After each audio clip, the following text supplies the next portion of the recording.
So you only have 4 days in Madrid and you don't know what to do? Don't worry, I got you. What's up, everybody? I don't have a super cool fancy intro and I'm not gonna waste your time, so let's just jump straight into it. So we flew from Chicago to Madrid and we headed straight to the hotel, which was located right in the center of everything. We walked everywhere. There was no need for a taxi, everything in walking distance. And this is right in Puerto del Sol. And this is Puerto del Sol.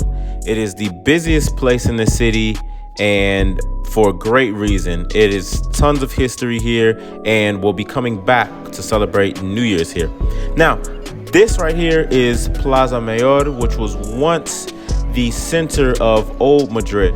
Great place to walk around, witness the culture, and really intermingle with some of the locals.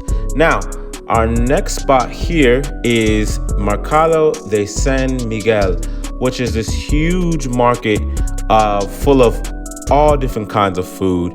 I would definitely recommend tourists coming here because you get to witness and try all the different flavors of Madrid, which was great. I think we probably spent like 2 hours here trying all the different food, all the different tapas, and I'll probably even make a different video with just all the food spots that we tried. So let me know if that's something that you guys will want to see, because there's tons of different restaurants that I couldn't add into this video, but let me know if that's something you want to see and I'll make it happen. All right, let's move on.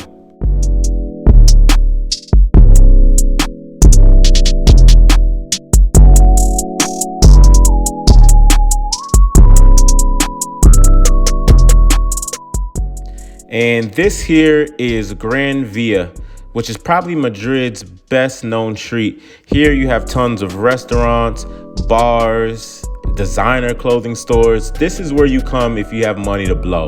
This is the street for you. Also, do not come to Madrid if you do not have a good pair of walking shoes, because your feet will be hating you for weeks to come. That's a mistake that I made because I did not have good walking shoes, and I probably walked 6 to 7 miles on average for every day that I was here. So be prepared for that.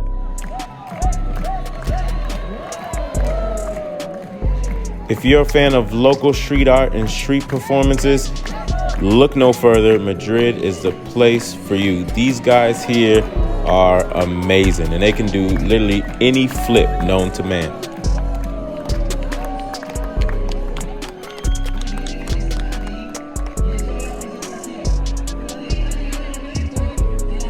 After the performance, we decided to head back to get some rest. But before we headed back to the hotel, we took a quick stroll down Calle de Victoria.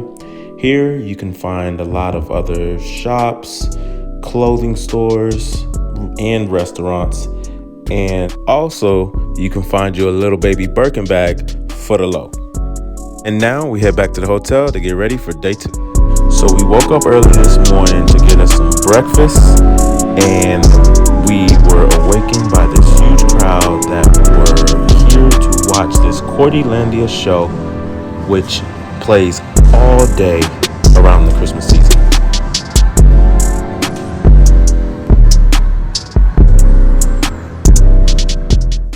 You can't come to Madrid and not try the famous churros with hot cocoa. It was amazing.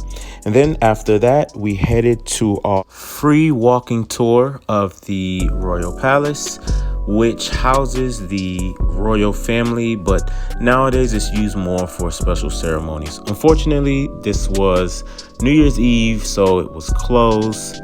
So instead, I got some awesome drone footage for you guys. Take a moment to enjoy.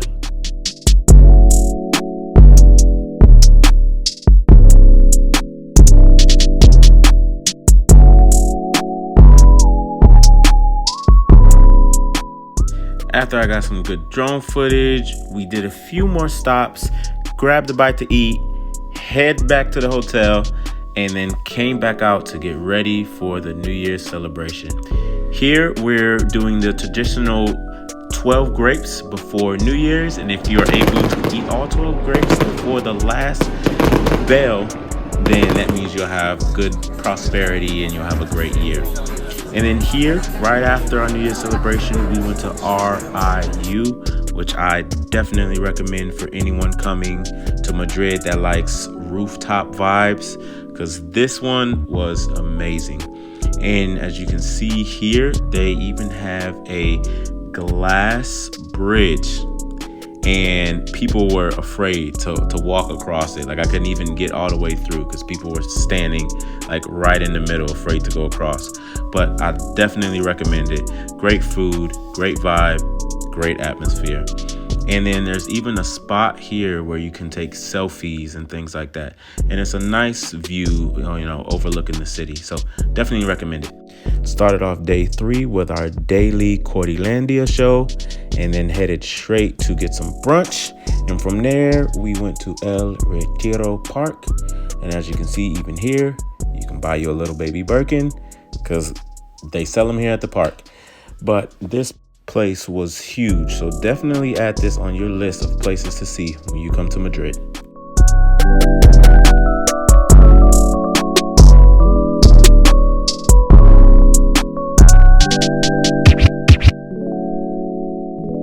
Oh, it's hot!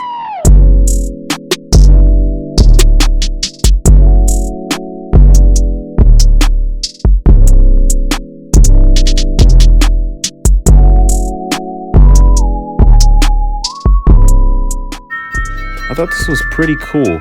I've never actually seen anybody play a glass harp before. I've actually didn't even know what a glass harp was until I saw this guy, but it was pretty amazing.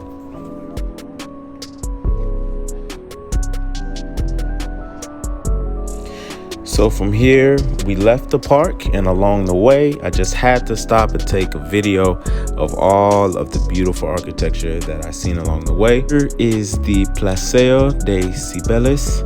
This used to be the old post office, and it is a very popular building here in Madrid. So we spent the rest of our day 3 just getting lost in Madrid, and at night we checked out this spot called Steak Burger. It's actually 2 restaurants in one, oven and steak burger, but the whole ambiance of it was amazing. I just had to get a video of it. You actually have to walk downstairs to get into this building, and you can use an escalator to get back up, but the whole vibe was amazing, and the food and drinks were great too as well. I definitely recommend this spot. The 4th and last day was a day trip day, and I definitely recommend anyone take a day trip while you are here in Madrid. This one was 2 different sites. The first one was Toledo, which is actually a UNESCO World Heritage Site, and this here is the Cathedral de Toledo. Unfortunately, you couldn't go inside. I think it may be because of COVID, but nonetheless, I definitely recommend that. And now the next spot we went to was Segovia, Spain. And as you can see there, that is a Roman aqueduct, and that's one of the best preserved Roman aqueducts still to this day. All right, and then now here we are heading to one of the cathedrals here in Segovia, as you can see right here, and you can see the medieval architecture here. And then now this is a castle called Alcazar de Segovia, and it is absolutely beautiful inside. I didn't add any pictures or videos because I wanted you guys to see it for yourself. And of course, I had to get some drone footage of this beautiful city. Now, if you have the chance to see both, I would definitely recommend you guys doing that. If not, and you could only see one, I would choose Segovia over Toledo, but they're both absolutely beautiful. But now we are off to our next destination. Follow us for the next one, and I look forward to seeing you guys in the next video. Peace out.